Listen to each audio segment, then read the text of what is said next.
أعوذ بالله من الشيطان اللعين الرجيم. بسم الله الرحمن الرحيم. الحمد لله رب العالمين بارئ الخلائق أجمعين، والصلاة والسلام على أشرف الأنبياء والمرسلين، حبيبنا حبيب إله العالمين أبي القاسم محمد وعلى آله الطيبين الطاهرين المعصومين المنتجبين، لا سيما بقية الله في الأرضين. أما بعد، فقال الإمام حسين بن علي عليهما السلام: لا والله يا ابن عمي لا فارقت هذا الطريق أبدا، أو أنظر إلى أبيات مكة أو يقضي الله في ذلك ما يحب ويرضى. دنیا بھر میں تمام عزاداران سید الشہداء علیہ السلام کی حفظ و سلامتی اور اپنی حفظ و سلامتی کے لیے درود پڑھیے محمد و آل محمد.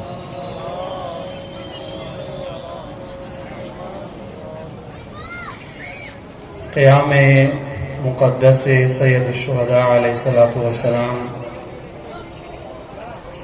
تحریک کربلا و عاشورہ کے ایام ہیں. سوگ و عزا، ماتم و گریہ و بکا کے ایام ہیں، اور نواسہ رسول اللہ صلی اللہ علیہ وآلہ وسلم و فرزند سیدہ کونین سلام اللہ تعالی علیہا کی عزاداری کے ایام ہیں. امام علیہ السلام مدینہ سے خروج کرتے وقت اپنے چچا زاد بھائی جناب مسلم ابن عقیل علیہ السلام سے مخاطب ہوتے ہوئے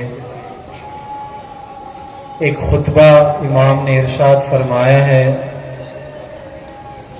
اور وہ خطبہ جناب مسلم ابن عقیل کی ایک سوال کے جواب میں امام نے ارشاد فرمایا. جب مسلم نے امام کو مشورہ دیا کہ ہم مکہ سے مدینہ سے نکلتے وقت ایسا راستہ اختیار کریں کہ ہمارا راستہ کسی کو معلوم نہ ہونے پائے، تاکہ دشمن کی فوج ہمارا تعقب نہ کر سکے، تو امام نے جناب مسلم ابن عقیل علیہ السلام کے اس مشورے کے جواب میں یوں فرمایا: لا واللہ یا ابن عمی، خدا کی قسم اے میرے چچا زاد بھائی، لا فارقت هذا الطریق ابدا، میں حسین ابن علی جس راستے پہ نکل پڑا ہوں اس راستے کو ہرگز ترک نہیں کروں گا. دیکھوں گا کہ میرا خدا مجھ سے کیا چاہتا ہے. اس سفر میں یا تو میں مکہ کی دیواروں کو دیکھ لوں گا یا اللہ تعالیٰ کی رضا دیکھ لوں گا، لیکن حسین راستہ نہیں چھوڑے گا. پس کربلا، پس عاشورہ، پس قیام مقدس سید الشہداء علیہ السلام تحریک ہے، نہضت ہے.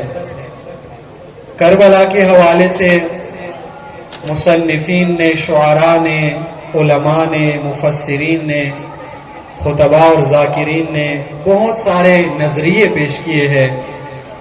کربلا کو بہت سارے نام دیے گئے ہیں، لیکن سب سے خوبصورت عنوان جو کربلا کے ساتھ جچتا ہے، سب سے بہترین نام جو کربلا کے ساتھ جچتا ہے، وہ یہ ہے کہ کربلا ایک تحریک ہے، کربلا ایک نہضت ہے، کربلا ایک قیام ہے، کربلا ظلم کے خلاف ایک پیکار ہے، آواز ہے.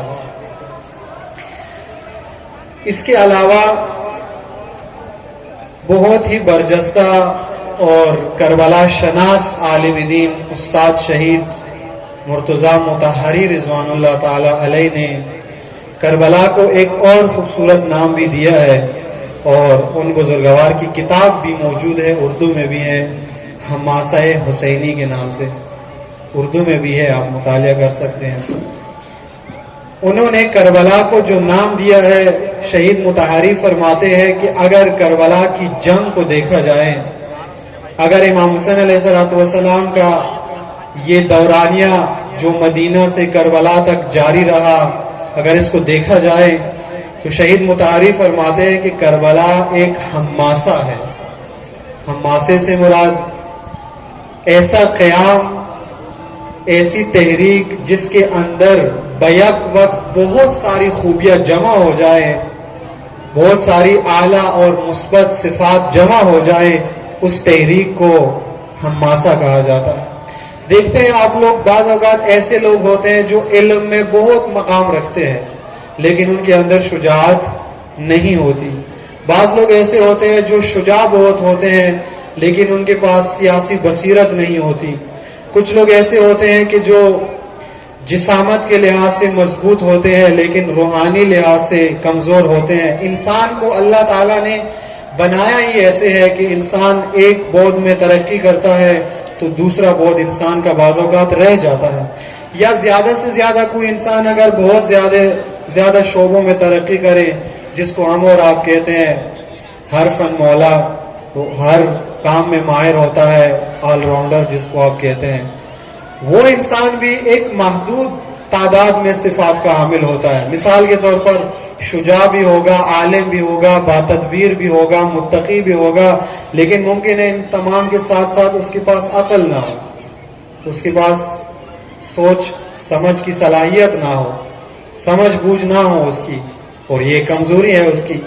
اسی طرح دنیا میں جتنے لوگوں نے قیام کیے ہیں, جتنے لوگوں نے مارکے لڑے ہیں, ان مارکوں کے اندر, ان جنگوں کے اندر اگر آپ دیکھیں تو اگر ان جنگوں کے اندر شجاعت ہے تو بصیرت نہیں ہے, اگر بصیرت ہے تو اس کے اندر سیاست الہی نہیں ہے. کوئی بھی پہلو, ایک پہلو ہے تو دوسرا پہلو اس جنگ اور مارکے میں نظر نہیں آتا.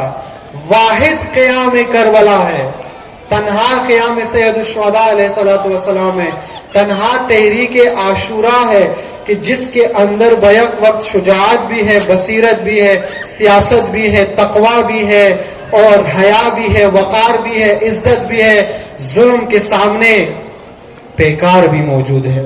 آوازیں بلند کر صلوات.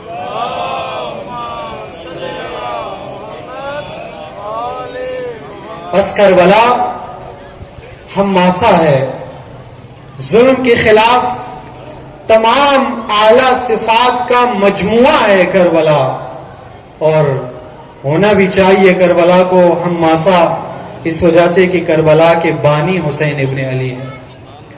جب دربار ولید میں امام علیہ السلام سے بیعت کا مطالبہ کیا گیا 27 اور 28 رجب کی درمیانی رات کو 60 ہجری میں, تو امام علیہ السلام نے ولید کے بیعت کے مطالبے کے جواب میں وہی دربار میں خطبہ ارشاد فرمایا. کیا فرمایا امام نے ولید سے؟ امام نے ولید سے فرمایا کہ پہلے تو ذرا سوچ کس سے کس کی بیعت کا مطالبہ کر رہا. سراپا پلیدی یزید کے اندر جمع ہو جاتی ہے, اور حسین ابن علی طہارت ہی طہارت ہے.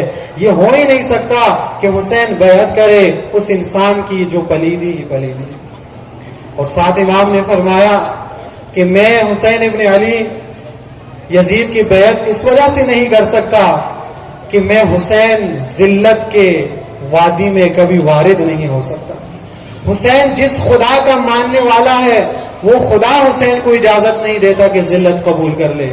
حسین جس رسول اللہ کا نواسا ہے, جس رسول اللہ کا وصی ہے, جس رسول اللہ کا کلمہ پڑھتا ہے, اس رسول اللہ کے مکتب میں ذلت قبول کرنے کی اجازت نہیں ہے. اور اگلا جملہ مولا نے بہت ہی خوبصورت ارشاد فرمایا. مولا نے فرمایا کہ میں ذلت اس وجہ سے قبول نہیں کر سکتا کہ جس گود میں حسین نے دودھ پیا ہے وہ باعزت گود حسین کو اجازت نہیں دیتا کہ ذلت قبول کرے.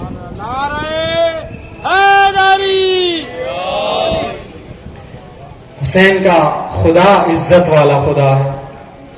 حسین ابن علی کے نانا رسول اللہ عزت کے رسول ہے, اور حسین علیہ السلام نے جس مادر کی گود میں دودھ پیا ہے وہ خاتون عزت ہے. اس وجہ سے حسین ابن علی ذلت قبول نہیں کر سکتا. قیام سید الشہداء علیہ السلام اگر ہم تاریخ کے روح سے اس قیام کا جائزہ لیں، اس قیام کی تحلیل کر لیں، اس قیام کا مطالعہ کریں، تو کل بھی آپ کی خدمت میں اشارہ کیا کہ کربلا کے بارے میں بہت سارے نظریات ہیں. کچھ لوگوں نے بغض کی آنکھ سے کربلا کو دیکھا، کچھ لوگوں نے عقیدت کی آنکھ سے کربلا کو دیکھا، لیکن دونوں کی دید کربلا کے بارے میں ایک جیسی ہے. ایک نے عقیدت میں حقیقت کربلا کو فراموش کر دیا اور دوسرے نے بغض میں حقیقت کربلا کو فراموش کر دیا.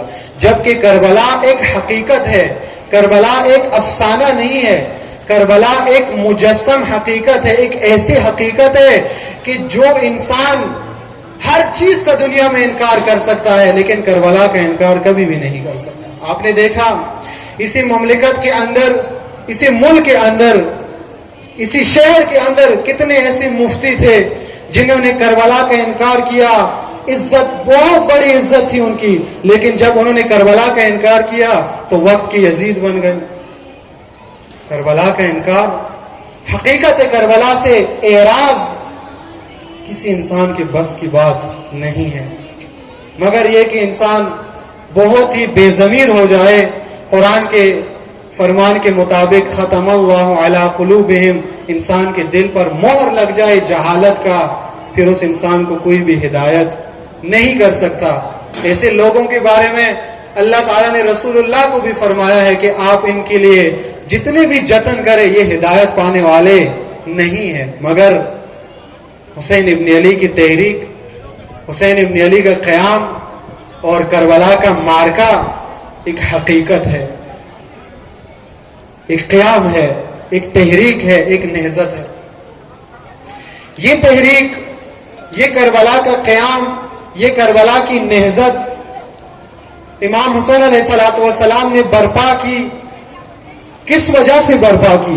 وجود کربلا کا جو آیا اس کی علت کیا ہے، وجہ کیا ہے، سبب کیا ہے، کون سے عوامل باعث بنے کہ رسول اللہ کا فرزند مقتل میں سر بریدہ نیزے پہ لوگوں کے سامنے ہے. وہ عوامل کیا تھے؟ آیا کوفیوں کی دعوت باعث بنی کہ مولا کربلا میں شہید ہو گئے؟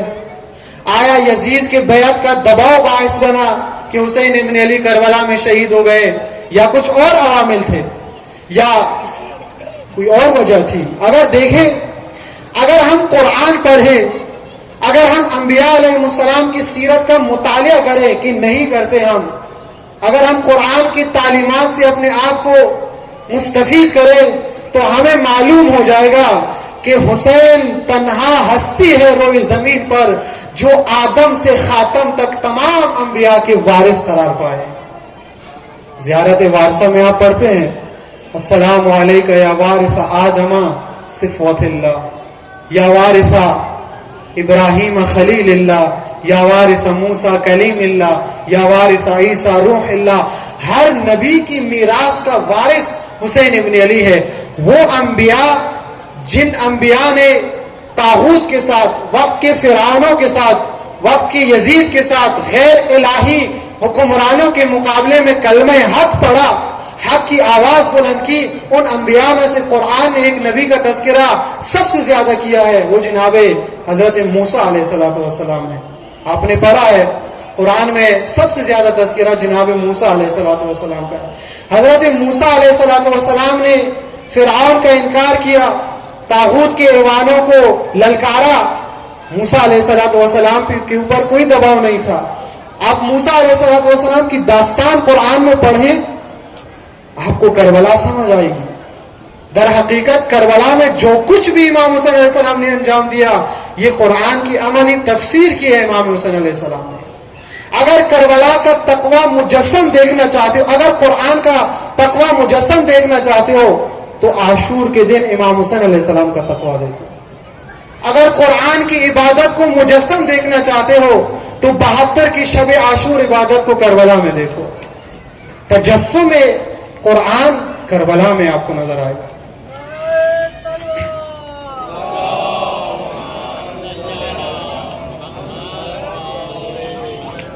انہی قرآنی تعلیمات میں سے اور داستانوں میں سے ایک موسیٰ علیہ السلام کی داستان ہے. میرے پاس وقت بہت ہی کم ہے, میں موسیٰ علیہ السلام کی داستان بہت ہی مختصر ذکر کروں گا.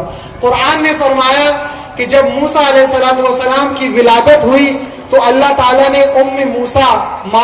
موسیٰ علیہ السلام کی مادر کو وہی فرمائی کہ اپنے بیٹے کو صندوق میں بند کر کے سمندر میں ڈالنا ہے, دریا میں ڈالنا ہے.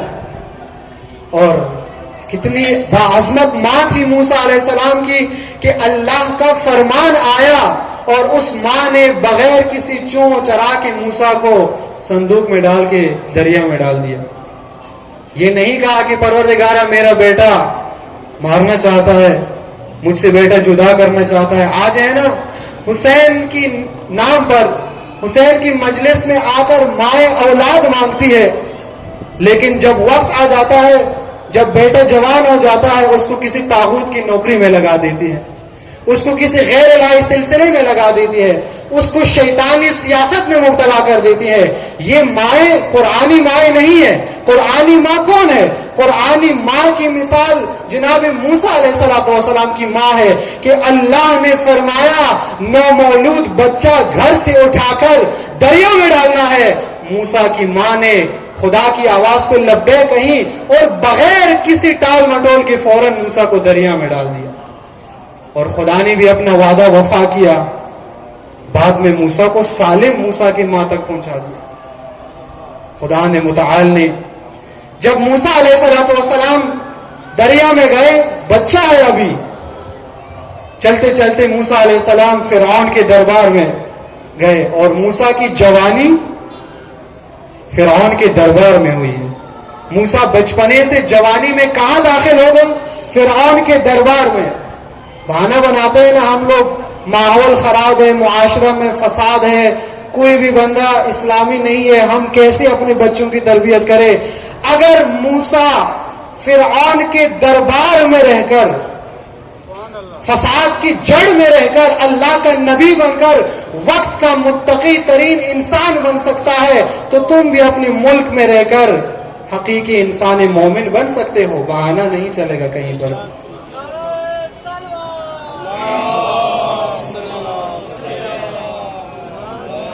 فرعون کے دربار میں جب موسیٰ علیہ السلام جوان ہو گئے, میں موسیٰ علیہ السلام کی داستان اس وجہ سے ذکر کر رہا ہوں کہ آپ کو حسین ابن علی کی داستان سمجھ آئے, چونکہ حسین ابن علی وارث موسیٰ کلیم اللہ ہے. قرآن کی یہ داستان سمجھے بغیر کربلا سمجھ نہیں آئے گی آپ کو. فرعون کے دربار میں جب موسیٰ جوان ہو گئے, جوانی کے بعد اللہ تعالیٰ نے موسیٰ کو فرعون کے دربار سے نکال لیا, اور فرعون کے دربار سے نکالتے ہی موسیٰ علیہ السلام بازار میں جا رہے تھے, دیکھا کہ دو بندے آپس میں لڑ رہے ہیں, ایک موسیٰ کا ماننے والا ہے اور ایک مخالف ہے. اور مظلوم نے, جو موسیٰ کا ماننے والا تھا, نبی سے شکایت کی کہ یہ بندہ میرے اوپر ظلم کر رہا ہے. تاریخ نے لکھا ہے, قرآن نے بھی اشارہ کیا ہے کہ موسیٰ علیہ السلام غیظ میں آئے, جلال میں آ کر اس کو ایک مکہ مارا اور مخالف کو وہیں ڈھیر کر دیا. اب موسیٰ علیہ السلام کے اوپر قتل کا کیس بن گیا. اب اس شہر میں موسیٰ علیہ السلام کا رہنا مشکل ہو گیا. اللہ تعالیٰ نے موسیٰ کو حکم دیا کہ مصر چھوڑو, آپ مصر سے نکل پڑو. مشکلات دیکھو, مصائب دیکھو, موسیٰ علیہ السلام کے امتحانات دیکھو, ایک نبی کے امتحانات دیکھو, پھر کربلا کی طرف آؤ اور حسین ابن علی کے امتحانات دیکھو. سمجھ آئے آپ کو موسیٰ کا وارث حسین ابن علی کیسے. جب مصر سے موسیٰ علیہ السلام نکلے, وہاں پر اللہ تعالیٰ نے موسیٰ کی تربیت کے لیے پہلے سے ایک استاد کا انتظام کیا تھا. حضرت شعیب علیہ السلام بزرگ تھے, اللہ کے بزرگ نبی تھے, تجربہ تھا ان کے پاس, ایک عمر رسیدہ نبی تھے. موسیٰ علیہ السلام اور موسیٰ شعیب سے کیسے ملے, یہ بھی بڑی دلچسپ داستان ہے. کہتے ہیں کہ موسیٰ جب مصر سے نکلے, مدین کی طرف جا رہے تھے, راستے میں ایک چشمہ دیکھا، موسیٰ کو پیاس لگی اور موسیٰ نے چاہا کہ اس چشمے سے پانی پی لے، لیکن دیکھا کہ چشمے کے اوپر رش لگا ہوا ہے، لوگ خود بھی پانی پی رہے، جانوروں کو بھی پلا رہے ہیں۔ موسیٰ نے دیکھا کہ چشمے سے ذرا دور دو جوان لڑکیاں بیٹھی ہوئی ہے اور ان کے پاس جانور بھی ہے، بکرے ہیں اور اس طرح کے جانور ہیں۔ موسیٰ علیہ السلام ان کے قریب گئے اور ان لڑکیوں سے موسیٰ نے کہا کہ یہاں پہ آپ لوگ جانوروں سمیت کیوں بیٹھی ہوئی ہیں؟ انہوں نے کہا کہ رش لگا ہوا ہے، ہم چاہتی ہیں کہ اپنے جانوروں کو پانی پلائیں، رش ختم ہو جائے تو ہم جانوروں کو پانی پلا کر چلے جانا ہے ہم نے۔ موسیٰ نے کہا کہ میں پلاتا ہوں آپ کے جانوروں کو پانی۔ موسیٰ نے ان کے جانوروں کو پانی پلایا، وہ جانوروں کو لے کر گھر گئی۔ حضرت شعیب علیہ السلام کی بیٹیاں تھی دونوں، اور دوسرے دنوں کی نسبت شعیب کی بیٹیاں گھر تھوڑا جلدی آ گئی، پہلے آ گئی۔ شعیب علیہ السلام نے پوچھا کہ ہر روز آپ دونوں اس ٹائم پہ آتی تھی، آج تھوڑا پہلے آ گئی، کوئی خاص بات؟ دونوں نے کہا کہ بابا آج ایک جوان دیکھا ہم نے، اور جوان ہم نے کیسا دیکھا؟ باوقار اور باحیا جوان دیکھا ہم نے۔ موسیٰ کی صفت ان لڑکیوں نے نوٹ کی کہ یہ باحیا جوان تھا۔ حضرت شعیب نے ان سے پوچھا، ساری داستان جب انہوں نے بتائی تو شعیب نے بیٹیوں کو بھیجا اور کہا کہ اس جوان کو میرے پاس لے آنا۔ دونوں آئی اور دیکھا موسیٰ وہیں بیٹھا ہوا ہے، ان کو کہا کہ ہمارے بابا آپ کو بلا رہے ہیں۔ جب موسیٰ شعیب علیہ السلام کے پاس آئے، ملاقات ہو گئی، حضرت شعیب نے ان سے کہا کہ آپ کو میں اپنی بیٹی دونوں میں سے ایک ازدواج میں دینا چاہتا ہوں، لیکن اس کی شرط یہ ہے کہ آپ نے 8 سال میرے ساتھ رہنا ہے، میرے جانوروں کو چرانا ہے آپ نے۔ حضرت موسیٰ علیہ السلام نے قبول کیا، ایک بیٹی سے رشتہ ہو گیا، شادی ہو گئی موسیٰ کی۔ 8 سال، بعض تاریخ کے مطابق 10 سال موسیٰ مدین میں رہے، اور جب مدین سے واپسی کا موسیٰ کو حکم ہوا تو واپسی پر موسیٰ اپنے علاقے کی طرف دوبارہ مصر کی طرف آئے۔ یہ سارے امتحانات طے کرنے کے بعد موسیٰ جب ایک اچھے خاصے عمر میں پہنچے، اب موسیٰ علیہ السلام کو اللہ تعالیٰ نے کوہ طور پہ بلایا، 30 دن کے لیے کوہ طور پہ بلایا، اور موسیٰ علیہ السلام کو آخری امتحان سے گزارا۔ آخری امتحان سے گزارنے کے بعد 30 راتیں 40 راتوں میں بدل گئی۔ 40 دن بعد جب موسیٰ قوم میں واپس آ گئے تو اب اللہ تعالیٰ نے موسیٰ کو حکم فرمایا، فَاذْهَبْ إِلَىٰ فِرْعَوْنَ إِنَّهُ طَغَىٰ۔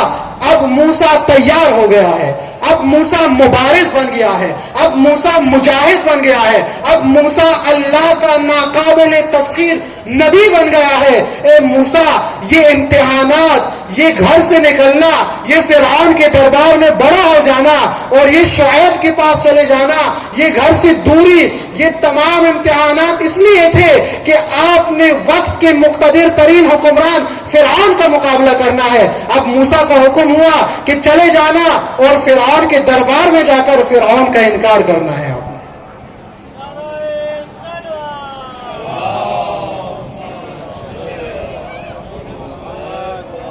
موسیٰ فرعون کے دربار میں گئے اور فرعون کا انکار کیا۔ فرعون کا انکار جب موسیٰ نے کیا، اب موسیٰ کی مخالفت بڑھ گئی۔ اس وجہ سے بڑھ گئی کہ لوگوں کو جو دین بتایا گیا تھا وہ سمجھوتے والا دین تھا، لوگوں کو جو دین بتایا گیا تھا وہ لا تعلقی والا دین تھا، لوگوں کو جو دین بتایا گیا تھا وہ اللہ والا دین تھا، اس میں لا تھی ہی نہیں۔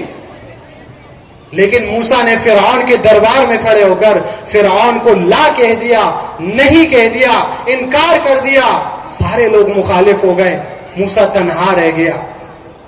یہ موسیٰ علیہ السلام کی داستان جو قرآن نے بیان کی، اور اسی داستان کے تناظر میں اب وارث ہیں موسیٰ کلیم اللہ حسین ابن علی کو دیکھنا ہے۔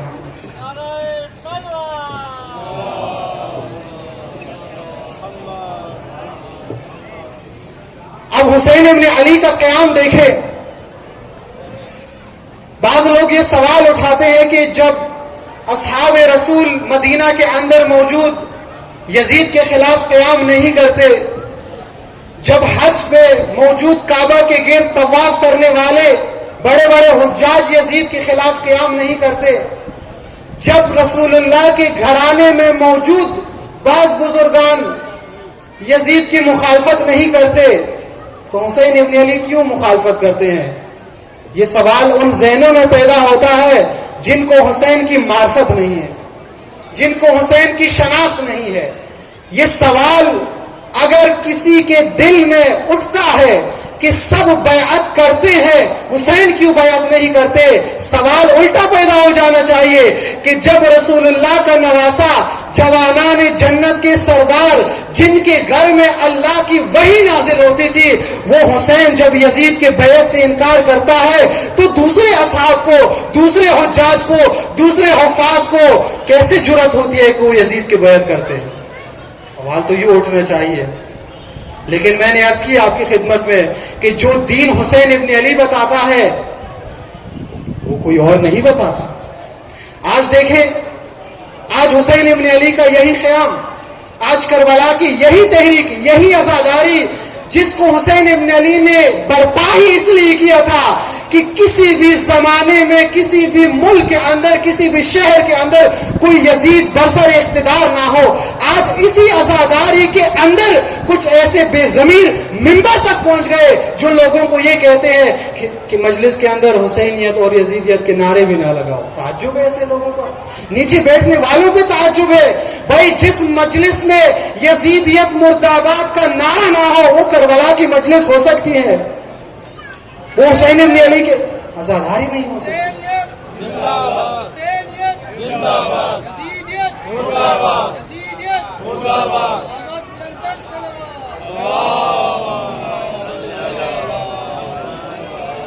اگر کربلا ہم حقیقت میں سمجھنا چاہیں تو پھر ہمارے سامنے ایسے جرأت لوگ نہیں کریں گے، پھر امام حسین علیہ السلام کا مقصد یوں تعریف نہیں ہوگا۔ اگر کربلا آپ سمجھنا چاہتے ہو تو وہ لوگ جو کربلا کے نام پر تجارت کرتے ہیں، جو حسین ابن علی کی ایک مصیبت پڑنے کے لاکھوں روپے لیتے ہیں، ان سے کربلا مت سمجھنا، وہ کبھی بھی آپ کو کربلا نہیں سمجھا سکتے۔ کربلا آپ کو کون سمجھائے گا؟ کربلا آپ کو اگر بر صغیر میں سمجھا سکتا ہے تو وہ علامہ اقبال ہے، اور اگر تشیع میں کوئی فقیہ نامدار آپ کو کربلا سمجھا سکتا ہے تو وہ خمینی کبیر سید روح اللہ الموسوی ہے۔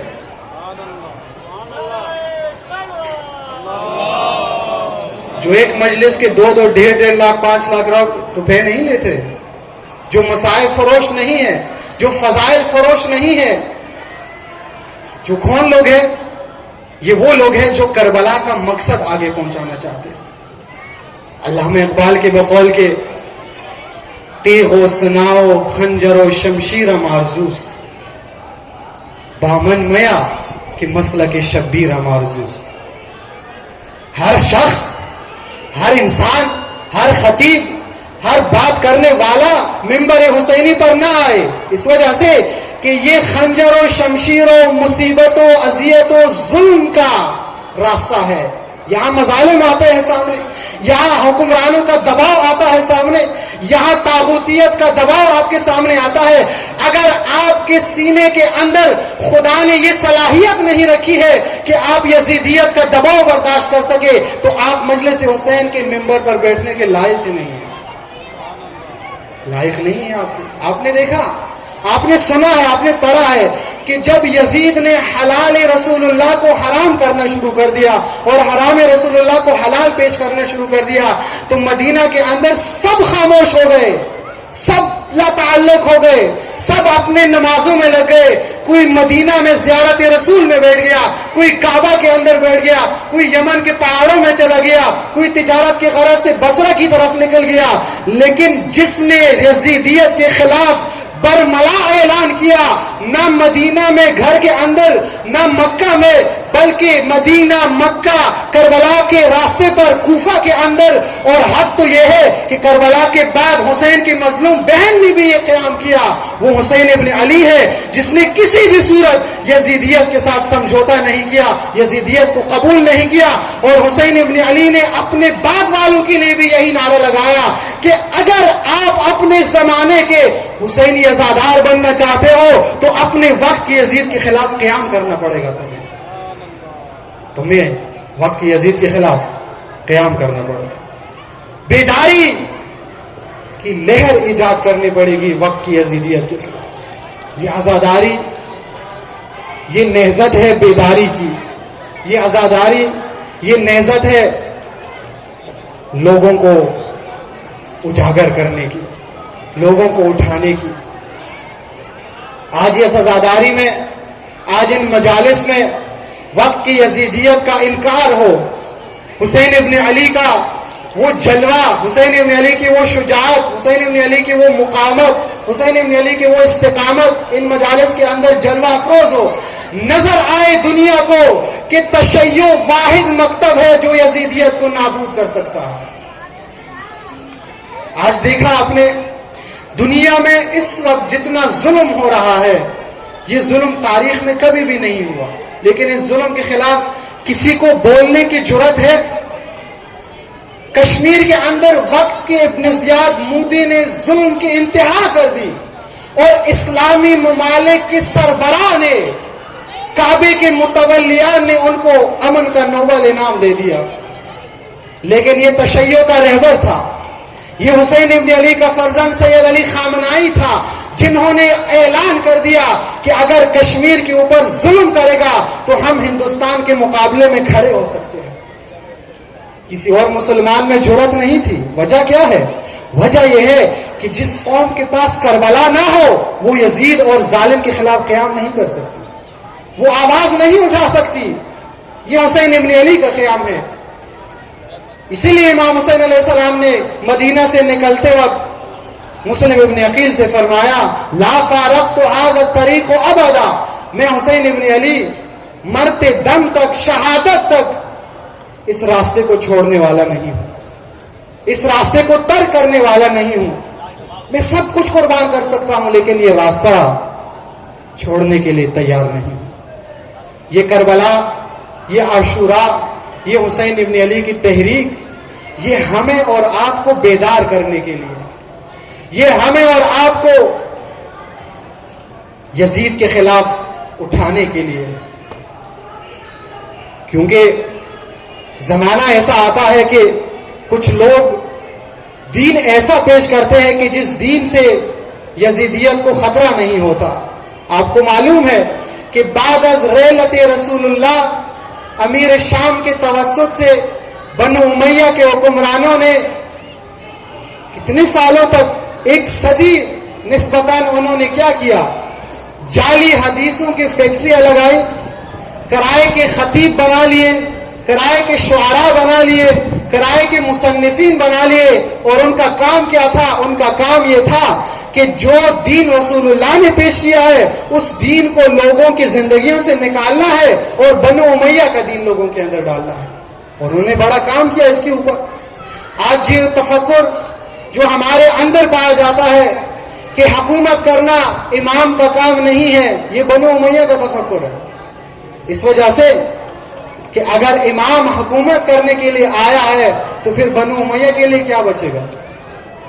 پھر وہ لوگوں کا مال کیسے لوٹیں گے؟ اسی لیے انہوں نے لوگوں کے اندر یہ نظریہ رائج کر دیا، یہ سوچ لوگوں کو دے دیا کہ امام تو مقدس ہوتا ہے، امام تو حکومت کے لیے نہیں ہوتا. لیکن حسین ابن علی نے اس نظریے کو باطل کر دیا. حسین ابن علی نے وقت کے حکومت کے خلاف قیام کیا، دکھانے کے لیے، بتانے کے لیے، سمجھانے کے لیے کہ اگر آپ کے زمانے میں بھی کوئی ایسا شخص حکومت پر آ کے بیٹھ جاتا ہے جس کا رابطہ رسول اللہ سے نہیں ہے، جس کا رابطہ قرآن سے نہیں ہے، جس کا رابطہ اہل بیت سے نہیں ہے، اس کی حکومت میں رہ کر نماز پڑھنا، اس کی حکومت میں رہ کر عبادت کرنا، اس کی حکومت میں رہ کر حسین ابن علی کی مجلس برپا کرنا آپ کا فریضہ نہیں ہے، بلکہ پہلے اپنے سر کے اوپر سے اس یزید کا سایہ ختم کرنا پڑے گا، بعد میں عبادتیں کرنی پڑے گی۔ یوں نہیں ہو سکتا کہ اللہ کو بھی سجدہ ہو اور شیطان سے بھی دوستی ہو۔ مقول علامہ اقبال کہ سجدہ خالق کو بھی ابلیس سے یارانہ بھی، یہ بتا کس سے محبت کی جزا مانگے گا۔ اللہ کو سجدہ بھی کرتے ہو اور ابلیس سے پکی دوستی بھی ہے آپ کی، اب قیامت کے دن کھڑے ہو کہ جزا کس سے مانگو گے، کہاں جاؤ گے؟ ایک چھوڑنا پڑے گا۔ ہمیں جو دین بتایا گیا ہے وہ دین یہ ہے کہ بھائی آپ ہر طرح حکومت ہے، جو بھی ہے، جو سسٹم ہے، آپ اس میں چل سکتے ہو، نہیں چل سکتے ہر جگہ۔ آیا حسین ابن علی یزید کی موجودگی میں حج نہیں کر سکتے تھے؟ کر سکتے تھے، جس طرح دوسرے لوگوں نے حج کیا۔ ہزاروں کی تعداد میں حجاج کعبہ میں بیٹھے رہے اور وقت کا امام حج کو عمرہ میں بدل کے کربلا کی طرف نکل گیا۔ حسین ابن علی بھی حج کر سکتے تھے، حسین ابن علی بھی روضہ رسول کے مجاور بن سکتے تھے، حسین ابن علی بھی یمن کے پہاڑوں میں جا کر مصلی عبادت بچھا کر اللہ کر سکتے تھے، لیکن حسین ابن علی نے اللہ کرنا چھوڑ دیا، حسین ابن علی نے حج کو عمرے میں بدل دیا، حسین ابن علی نے روضہ رسول کو ودا کیا، یہ بتانے کے لیے کہ عبادت بعد میں کرنی پڑتی ہے، یزیدیت کا سایہ پہلے ختم کرنا پڑتا ہے۔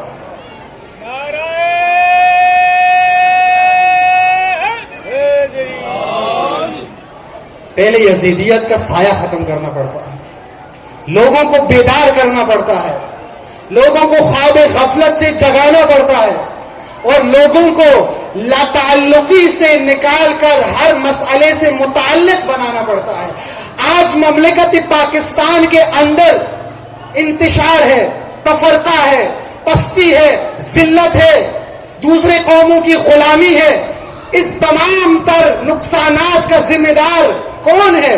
کسی پاکستانی سے پوچھو، شیعہ سے پوچھو، سنی سے پوچھو، عالم سے پوچھو، ذاکر سے پوچھو، عزادار سے پوچھو، غیر عزادار سے پوچھو، ہر بندہ کہتا ہے میں ذمہ دار نہیں ہوں اس کا۔ کون ذمہ دار ہے؟ پھر پاکستان کی مشکلات کے ذمہ دار فرشتے ہیں، جن ہیں ذمہ دار، ہم اور آپ ذمہ دار ہیں۔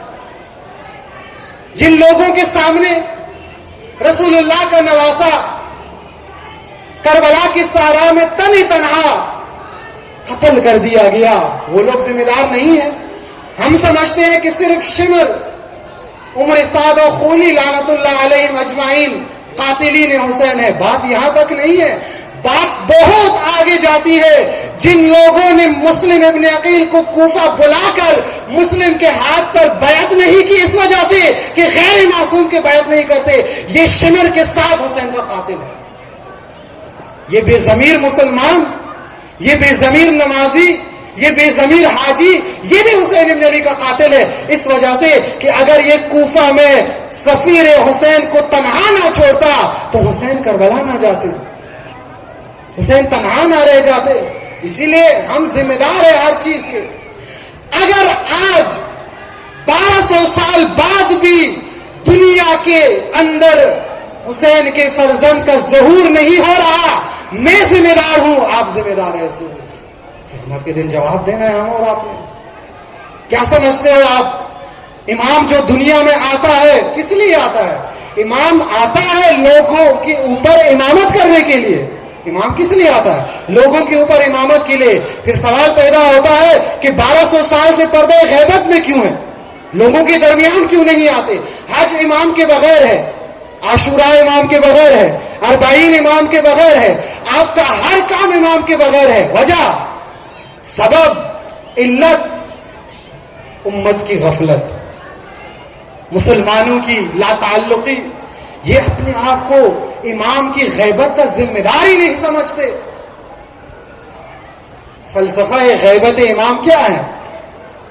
میں نے آپ کی خدمت میں عرض کیا کہ اگر ہم کربلا کو قرآن سے سمجھنے کی کوشش کریں تو ہمیں درست کربلا سمجھ آ جائے گی، لیکن ہم اگر رینٹ پہ پڑھنے والے تاجرین سے کربلا سمجھنا چاہے تو ابھی تو 1400 سال گزر گئے، 1400 سال اور گزر جائے پھر بھی کربلا سمجھ نہیں آئے گی ہمیں، کیونکہ اس نے پیسہ لینا ہے، ہم نے ثواب کمانا ہے، اور 10 محرم کے بعد سب کچھ ختم ہو جانا ہے۔ اسی وقت جس وقت حسین ابن علی عصر عاشور لوگوں کو اپنی طرف بلاتے ہیں. ہم نے وداع کا نوا پڑھنا ہے اور اینڈ کرنا ہے. عجیب ہے, عجیب ازاداری ہے, عجیب سلسلہ ہے, عجیب تعلق ہے حسین ابن علی سے. حسین ابن علی آ جاتا ہے, ہم چلے جاتے ہیں. حسین ابن علی چلے جاتے ہیں, ہم آ جاتے ہیں. یہ تفکر, یہ سوچ بدلنی پڑے گی. ہمیں نکلنا پڑے گا, قرآن سے کربلا کو سمجھنا پڑے گا, اور قرآن کے بعد ہمیں شعراء کے تخیل سے نکل کر حسین ابن علی کے خطبات سے کربلا کو سمجھنا پڑے گا. قیام سید الشہداء خود زبان مبارک سید الشہداء علیہ السلام سے سمجھنا پڑے گا. سمجھنے کے لیے حسین ابن علی کے خطبات پڑھے. حسین ابن علی کیا کہتا ہے, میں مدینہ کیوں چھوڑ رہا ہوں؟ آپ کو معلوم ہے حسین ابن علی نے اپنے قیام کو کیا نام دیا ہے؟ انی لم اخرج اشرا ولا بطرا ولا مفسدا ولا ظالما بل انما خرجت لطلب الاصلاح فی امتی جدی. میں حسین ابن علی مدینے سے نکل رہا ہوں, خروج کر رہا ہوں. حسین نے اپنے قیام کو جو نام دیا وہ خروج دیا. خروج دو طرح کا ہوتا ہے. جب کوئی انسان اللہ کے بنائے ہوئے حاکم کے مخالفت میں خروج کرتا ہے تو اس کو بغاوت کہا جاتا ہے, اور اگر کوئی انسان غیر الہی حکمران کے مقابلے میں خروج کرتا ہے تو اس کو جہاد کہا جاتا ہے. یہ خروج جو حسین ابن علی فرما رہے ہیں, اس خروج کا اگر ہم نام درست رکھنا چاہیں, حسین ابن علی کے قیام سے, زبان سے, خطبات سے, تعلیمات سے, فرمودات و ارشادات سے اگر ہم سمجھنا چاہیں تو یہ کربلا تحریک ہے. ہم نے کربلا کو رسم بنا دیا, ہم نے کربلا کو حاجات کا ذریعہ بنا دیا, ہم نے کربلا کو ثواب کمانے کا ذریعہ بنا دیا, ہم نے کربلا کو اپنے بینک بیلنس بنانے کا موسم بنا دیا. لیکن مومنین کرام, عزاداران سید الشہداء علیہ السلام, حسین ابن علی نے کربلا کو درسگاہ بنا دیا, مکتب بنا دیا, تحریک بنا دیا, نہضت بنا دیا اور قیام بنا دیا. ایسا قیام بنا دیا کہ جو ایک دفعہ حسین کا قیام سمجھ جائے وہ وقت کی یزید سے لا تعلق نہیں رہ سکتا, وہ قیام کرنے پہ آ جاتا ہے. اور اگر وہ عمر ابن سعد کے لشکر کا کمانڈر بھی ہو, ہور کی طرح حسین کے لشکر میں آ جاتا ہے.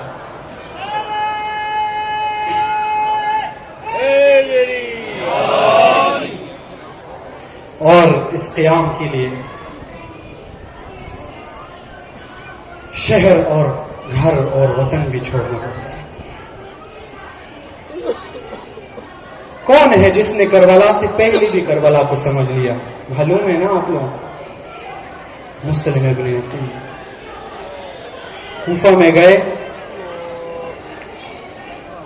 ابن زیاد کے خلاف لوگوں کو بیدار کیا, قیام کیا. لیکن کچھ دنوں بعد ابن زیاد کے دباؤ میں آ کر غیر ذمہ دار سردار, وڈیرے, چودھری, بڑے بڑے لوگ لالچ میں آ کر مسلم کو تنہا کر گئے. مسجد کوفہ کے اندر ظہر کی نماز مسلم نے پڑھائی.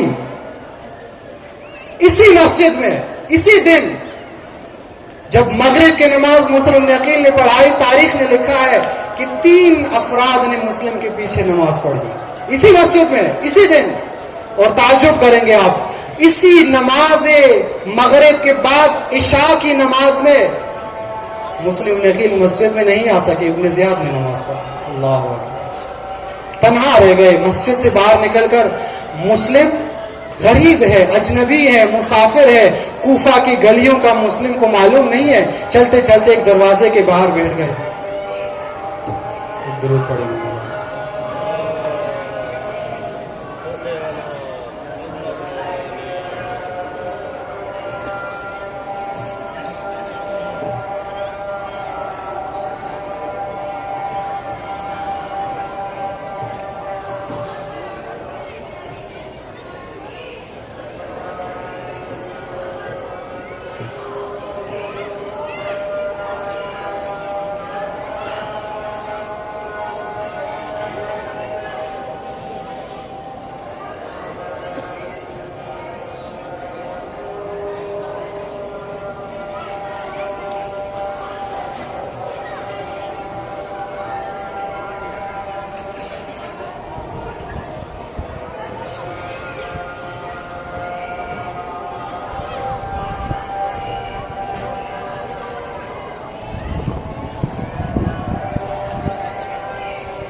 کوفہ کی گلیوں میں ایک دروازے کے باہر مسلم ابن عقیل بیٹھ گئے. گھر کے اندر سے ایک بزرگ خاتون نکلی, دروازہ کھولا, دیکھا ایک اجنبی بیٹھا ہوا ہے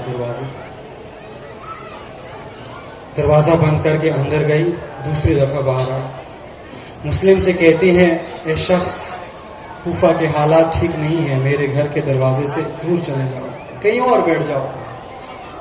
تیسری دفعہ جب باہر آئی, جب مسلم کو کہنے لگی کہ دروازے سے اٹھ کے کہیں اور بیٹھ جاؤ, مسلم نے اس خاتون سے فرمایا آپ کے گھر کا دروازہ تو چھوڑ دوں گا, مگر یہ بھی بتاؤ کہاں جا کے چلا جاؤں. مسلم کا اس کوفہ میں کوئی بھی نہیں ہے, کوفہ والے بے وفا نکلے. اور عزاداروں, جب اس خاتون نے یہ سنا, محب اہل بیت تھی, مسلم کو گھر کے اندر بلایا, مسلم کی مہمان نوازی کی. رات کی تاریکی میں آدھی رات کو اس خاتون کا بیٹا گھر آیا, دیکھا جس کی تلاش ابن زیاد کو ہے وہ میرے گھر میں ہے. اور عزاداروں, جب اس نے مسلم کو دیکھا تو اس خاتون کا بیٹا ابن زیاد کے دربار میں گیا, جا کے اطلاع دے دی. ابن زیاد کا لشکر اس خاتون کے گھر کے باہر آیا اور آوازیں دینے لگے. کیا آوازیں دینے لگے کہ مسلم کو باہر نکالو. طوعہ نامی خاتون گھر کے دروازے پہ آئی اور کہنے لگی میں حسین کا سفیر آپ کے حوالے نہیں کروں گی. اور ایک دفعہ لشکر کے اندر سے ایک شخص نے آواز لگائی مسلم کو باہر نکالو وگرنہ ہم دروازے کو آگ لگا دیں گے. اور عزاداروں, مسلم عقیل نے جب یہ آواز سنی تو کمرہ چھوڑ کر دروازے سے باہر آ گئے. اور طوعہ نامی خاتون کو مسلم نے فرمایا طوعہ دروازے سے پیچھے ہٹ جاؤ, یہ وہ قوم ہے کہ جب دروازہ جلانے کا کہتی ہے تو دروازہ جلا بھی دیتی ہے. میں کہوں گا مسلم کو وہ وقت یاد آیا جب رسول اللہ کی بیٹی جناب سیدہ دروازے کے پیچھے چلتے ہوئے دروازے اور دیوار کے درمیان آئی تھی. اور عزاداروں, دربار ابن زیاد میں مسلم کو لایا گیا. مسلم نے ایک وصیت کی. وہ وصیت کیا تھی؟ ابن زیاد سے کہنے لگا مجھے شہید کر دینا لیکن میری وصیت پہ عمل کرنا ضرور. وصیت کیا ہے عزاداروں؟ وصیت یہ ہے کہ میں نے حسین کو کوفہ بلایا تھا, کوئی جا کے حسین کو خبر دے دے کوفہ نہیں آنا. اور اس وصیت پہ ذرا جلدی عمل کر لینا, اس وجہ سے کہ حسین کوفہ آ رہا ہے, تنہا نہیں آ رہا, زہرا کی بیٹیوں کو بھی ساتھ لا رہا ہے. اور حسین سے کہیو علی کی بیٹیوں کو کوفہ کی طرف نہ لے آنا, کوفہ والے بے وفا ہے, کوفہ والے غدار ہیں. الا لعنت اللہ علی القوم الظالمین وسيعلم الذین ظلموا وباسمک العظیم الاعظم الاعز الاجل الاکرم وبالحسین کا سب مل کے پڑھی یا اللہ یا اللہ یا اللہ یا اللہ.